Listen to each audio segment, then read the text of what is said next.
Hello Comgate family. So here I am Larif Fatima. I hope you are doing well.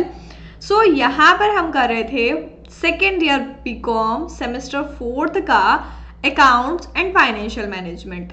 हमने already कुछ video कर चुके हैं and मैंने यहाँ पर आपको detail syllabus and paper pattern बताया था कि क्या क्या डिटेल सिलेबस है, कौन कौन से टॉपिक्स हम सेमेस्टर 4 में कवर करेंगे अकाउंट्स के। एंड ऑलरेडी हम कुछ वीडियो कर चुके हैं introduction to company accounts and shares के बारे में। सो आज की वीडियो में हम पढ़ने वाले हैं डिबेंचर्स के बारे में। इशू ऑफ डिबेंचर्स क्या होता है, कैसे करते हैं, एंड देख लेते हैं कि आज की वीडियो में हम कौन कौन से टॉपिक्स कवर करने वाले हैं।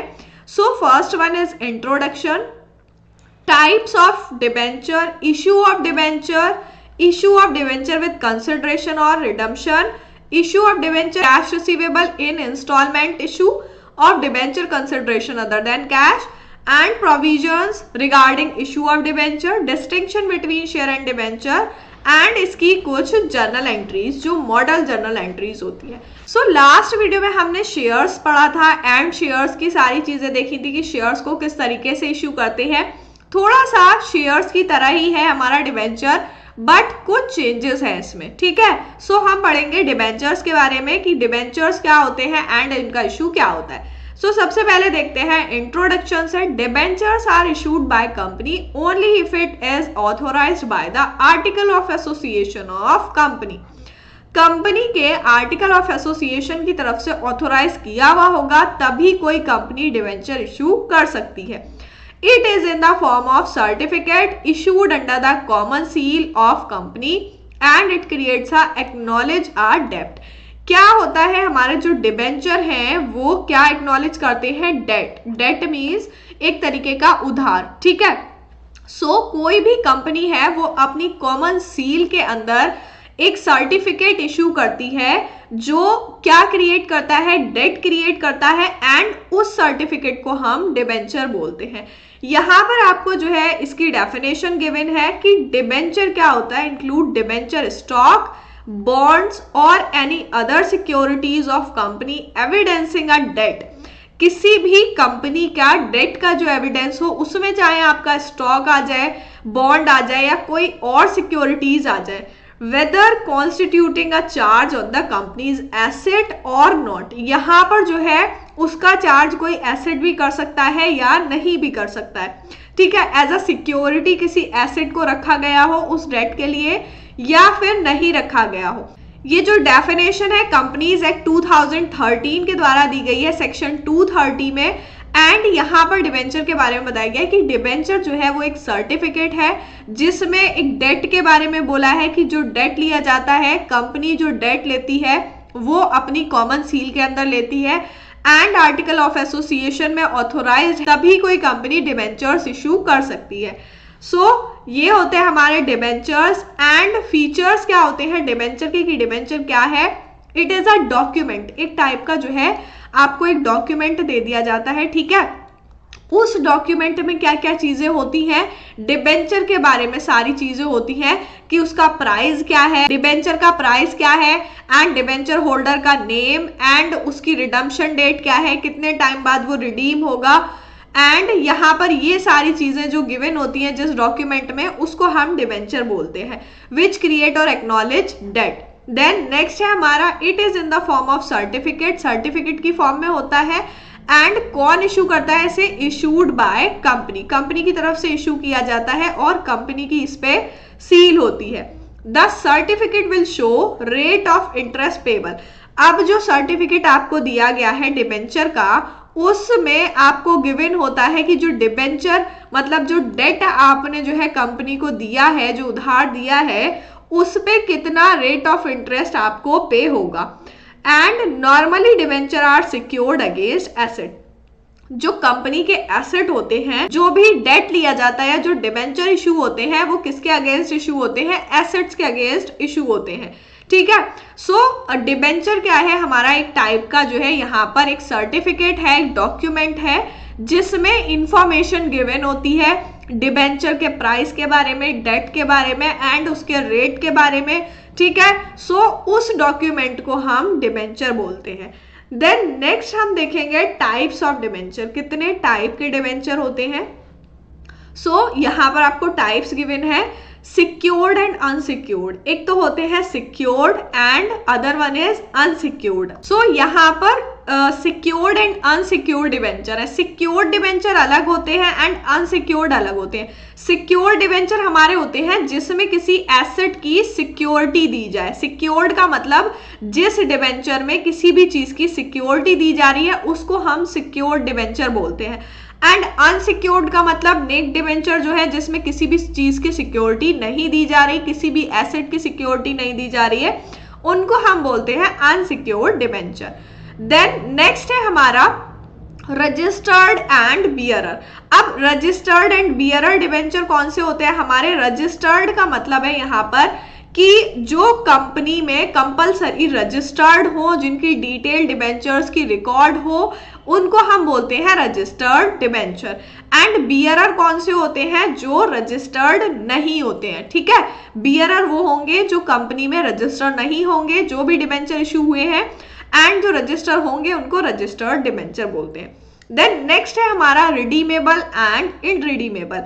रिडीमेबल डिबेंचर कौन से होते हैं, जो एक टाइम के बाद रिडीम हो जाए, एंड इररिडीमेबल वो होते हैं जो एक टाइम के बाद जाकर रिडीम नहीं हो। ठीक है, रिडीम का मतलब यहाँ पर क्या है कि जब डिबेंचर इशू किए जा रहे हैं, सो वो डिबेंचर मान लो 2000 में इशू किए गए। ठीक है, एंड उसमें एक टाइम पीरियड गिवन होता है कि ये 10 इयर्स के बाद जाकर रिडीम हो जाएंगे या 20 इयर्स के बाद जाकर रिडीम होंगे, उनको हम बोलते हैं रिडीमेबल डिबेंचर। बट जिन डिबेंचर्स में रिडम्पशन के बारे में नहीं कहा गया होता है कि ये कितने टाइम बाद रिडीम होंगे, उनको हम बोलते हैं इररिडीमेबल। रिडीम का मतलब है यहाँ पर कि जैसे जो भी डिबेंचर या जो भी डेट कंपनी को दिया गया है, तो वो कंपनी ये एश्योर करती है कि हम 10 इयर्स के बाद आपको ये पे कर देंगे। ठीक है, सो यहाँ पर ये बोला जाएगा कि रिडम्पशन पीरियड क्या है, 10 ईयर है। ठीक है, सो ये टाइप्स हो जाएंगे हमारे डिबेंचर के, secured and unsecured, registered and bearer, and redeemable and irredeemable. तो रिडीमेबल में टाइम दिया हुआ होता है, बट इररिडीमेबल में कोई भी टाइम नहीं होता। जब तक कंपनी एग्जिस्ट करेगी तब तक वो जो है डिबेंचर्स चलते रहेंगे। ठीक है, देन नेक्स्ट है हमारा इशू ऑफ डिबेंचर। डिबेंचर का जो इशू होता है वो कैसे होता है। सो इशू ऑफ डिबेंचर जैसे हमारा शेयर्स पे इशू होता है 3 तरीके से, पार, प्रीमियम एंड डिस्काउंट, इसी तरीके से हमारा डिबेंचर्स का भी इशू होता है। सो फर्स्ट वन इज पार। पार पे कैसे इशू होते हैं, पार का मतलब है यहाँ पर कि जितनी डिबेंचर की नॉमिनल वैल्यू होगी वो इशू वैल्यू के बराबर होगी। जैसे कोई भी डिबेंचर है वो 10 रुपए पे, उसकी 10 रुपए नॉमिनल वैल्यू है, एंड जब वो किसी डिबेंचर होल्डर को ऑफर किया जा रहा है, इशू किया जा रहा है, तो वो 10 रुपए पे ही इशू किया जाएगा। देन इसको हम कहेंगे कि डिबेंचर जो है वो पार पे इशू हो रहा है। ठीक है, देन नेक्स्ट है हमारा प्रीमियम।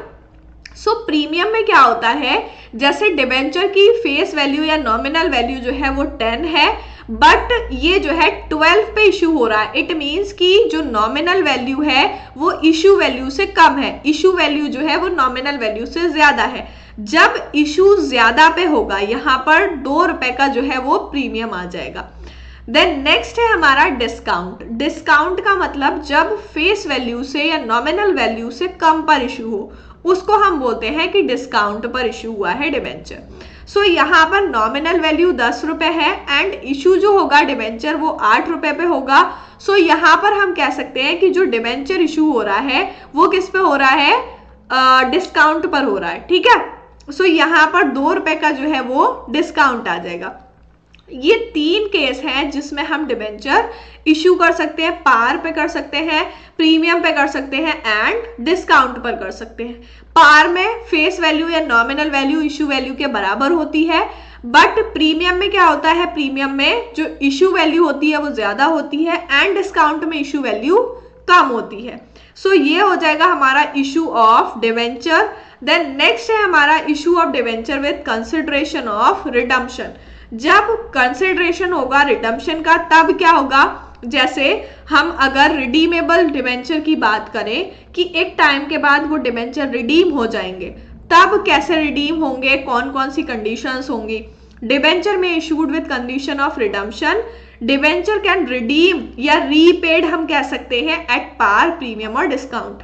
जैसे अभी हमने दो टाइप के डिबेंचर देखे, रिडीमेबल एंड इररिडीमेबल, ठीक है। सो रिडीमेबल या इररिडीमेबल हमारे कौन से हैं? रिडीमेबल वो होते हैं जो एक टाइम के बाद जाके पेड हो जाए, जैसे 10 ईयर, 20 ईयर, 30 ईयर, उसका एक टाइम पीरियड फिक्स होता है कि इतने टाइम बाद आपको रीपे कर दिया जाएगा। अब वो रीपे कैसे होगा? पार पे होगा, प्रीमियम पे होगा या डिस्काउंट पे होगा, उसमें भी ये 3 केस होते हैं। एंड इररिडीमेबल जो है वो कभी भी रीपे नहीं होता है। सो यहाँ पर रिडम्पशन क्या आएगा? रिडीम जो हो सकते हैं वो वाले डिबेंचर्स की बात करेंगे।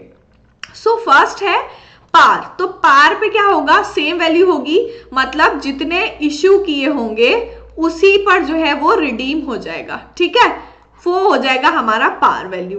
एंड नेक्स्ट है हमारा प्रीमियम। तो प्रीमियम में क्या होगा? प्रीमियम में ये होगा कि जो रिडम्पशन है वो प्रीमियम पे किया जा रहा है। इट मीन्स कि अगर फेस वैल्यू जो है वो 100 की थी और आप जब आपने इशू किया तो 100 रुपए का इशू किया, बट आप जब रीपे कर रहे हो, रिडीम कर रहे हो, तो वो प्रीमियम पे कर रहे हो। इट मीन्स कि वो 105 पे कर रहे हो, ठीक है। तो जब आपने रीपे किया तो ये 5 रुपए एक्स्ट्रा किया, ठीक है। सो ये 5 रुपए जो एक्स्ट्रा पे करोगे वो आपका लॉस हो जाएगा, ठीक। तो जब प्रीमियम पर रिडीम होंगे तो कंपनी को लॉस होगा, जिसको हम कैपिटल लॉस बोलेंगे। एंड इसी तरीके से जब हम डिस्काउंट पर रिडीम करेंगे तो कैपिटल प्रॉफिट होगा। इट मीन्स कि जो वैल्यू थी इशू करने की वो 100 रुपए थी, अब आपने जब रिडीम किया यानी कि पे किया वो डेट, तो उसको 98 रुपीज पे करोगे। तो यहाँ पे जो 2 रुपए का डिस्काउंट आया उससे क्या हुआ? कंपनी को डिस्काउंट मिला एंड वो आ जाएगा हमारा कैपिटल प्रॉफिट में, कि जो कंपनी ने इशू किया था वो ज्यादा पे किया था एंड रिडीम जो किया वो कम पे किया। सो यहाँ पर क्या हो जाएगा? इसको कंपनी को कैपिटल प्रॉफिट हो जाएगा। सो ये 3 केस हमारे रिडम्पशन के हो जाएंगे। जिस तरीके से इशू करते हैं उसी तरीके से रिडीम करेंगे। सिर्फ रिडीमेबल डिबेंचर का केस है ये, इसमें पार, प्रीमियम एंड डिस्काउंट पर हम कर सकते हैं रिडीम। देन नेक्स्ट है हमारा debenture for consideration other than cash. जब डिबेंचर इशू होंगे, यहाँ पर बोला गया है कि डेट होता है हमारा डिबेंचर, ठीक है, एंड किसी को एक डिबेंचर दे दिया और उसके बदले उससे पैसा ले लिया, ठीक है।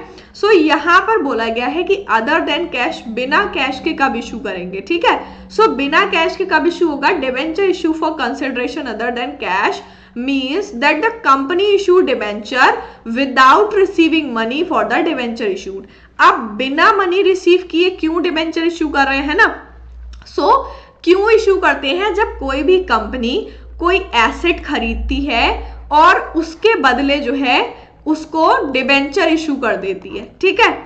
इसको हम बोलेंगे कि ये अदर देन कैश हो गया। यहां पर उसने एसेट परचेज किया, ठीक है, अब एसेट परचेज करने के लिए उसे कैश पे करना पड़ता, ठीक, कैश पे ना करके उसने उसको डिबेंचर इशू कर दिए, उसको हम बोलेंगे अदर देन कैश। यहां पर एग्जांपल हम ले सकते हैं debenture issue to vendor for purchase of business, debenture issue to supplier for purchase of machinery. जैसे किसी वेंडर से बिजनेस परचेज किया, उसके बदले डिबेंचर इशू कर दिए, ठीक, एंड किसी सप्लायर से मशीनरी परचेज की तो उसके बदले डिबेंचर इशू कर दिए, उसको हम बोलते हैं consideration other than cash. Then हम नेक्स्ट देखेंगे provision regarding issue of debenture. जो कंपनी डिबेंचर इशू करती है उसके रिगार्डिंग कंपनीज एक्ट 2013 में क्या क्या प्रोविजन गिवन है, ठीक है। First one is a company can not issue any debenture carrying voting right. देखो वोटिंग राइट किसको होते हैं? इक्विटी शेयर्स जो होते हैं उनको वोटिंग राइट होते हैं, ठीक है।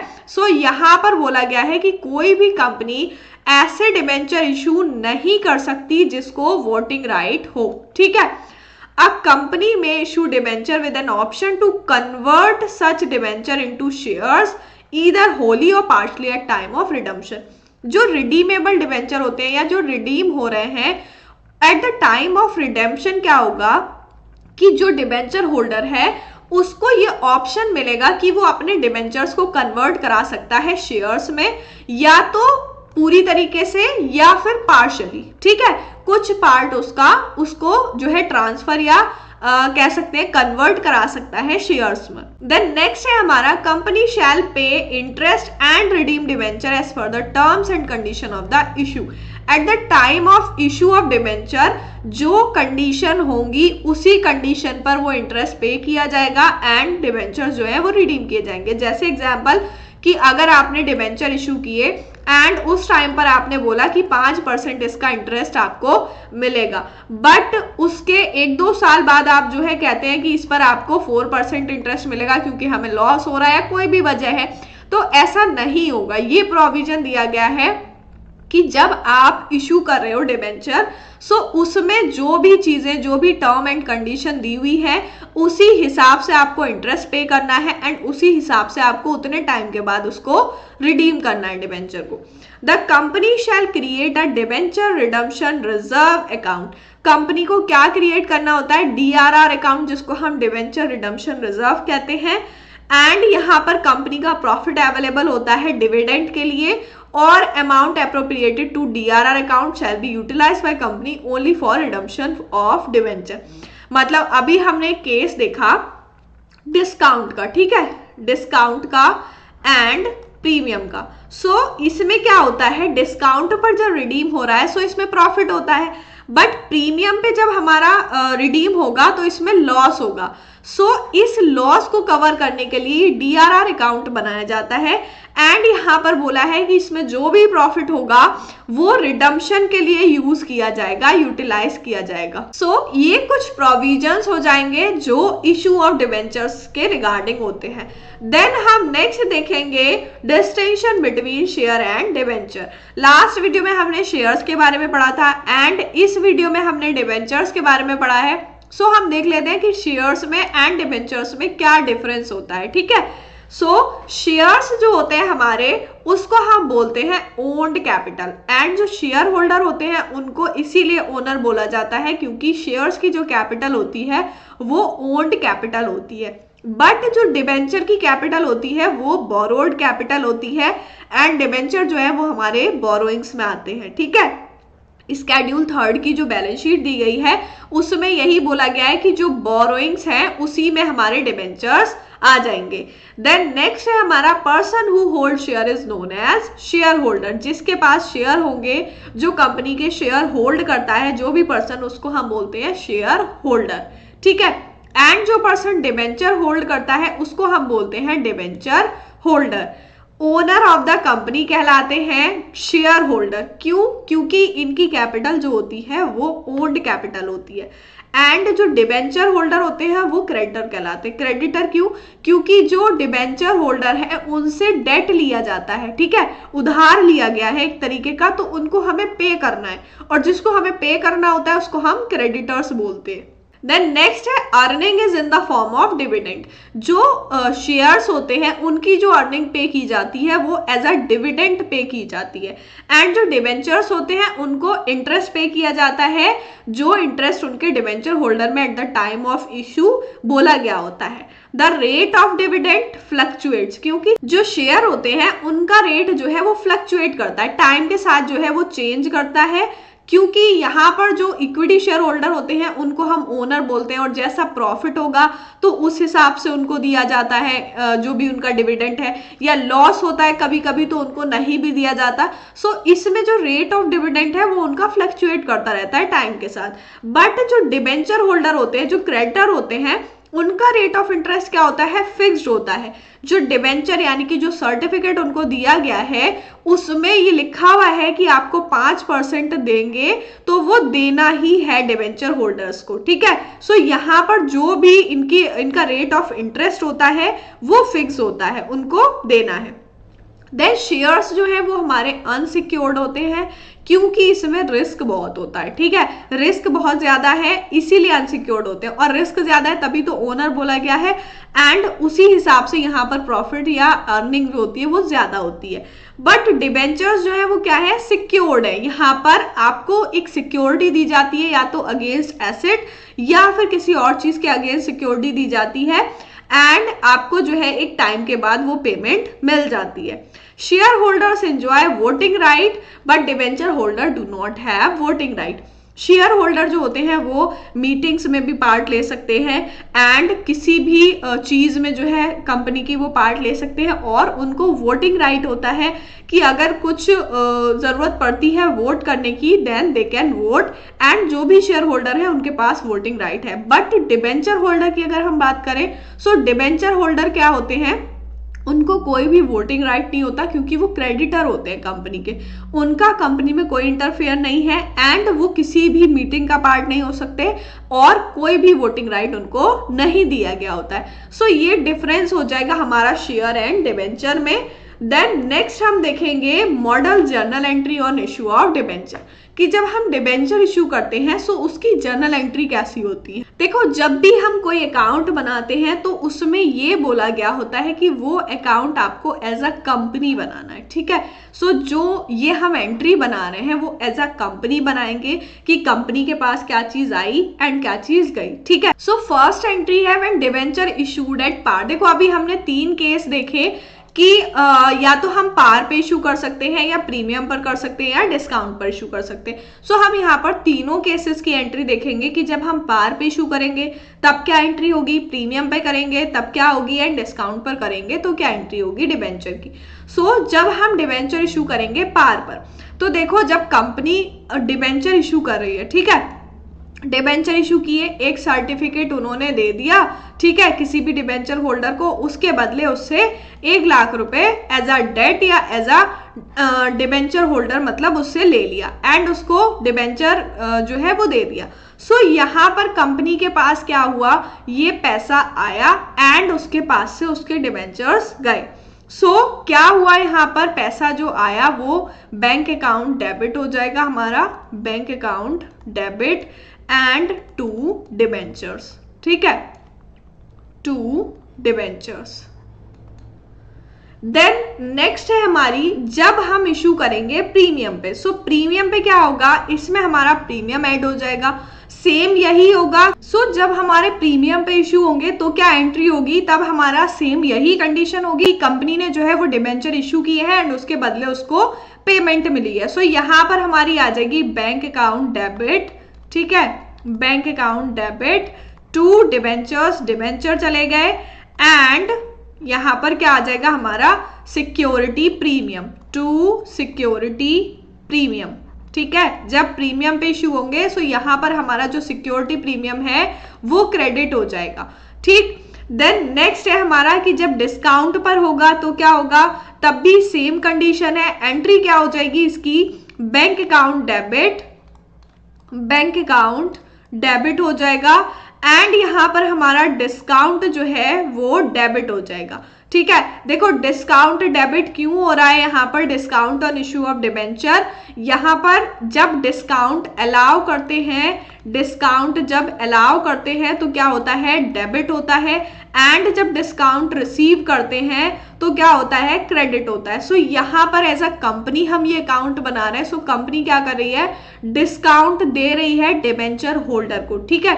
सो डिस्काउंट जब अलाउ कर रहे हैं, डिस्काउंट ऑन इशू, तो यहाँ पे डेबिट हो जाएगा, ठीक है, एंड यहां से क्या चले जाएंगे, डिबेंचर्स चले जाएंगे, सो टू डिबेंचर।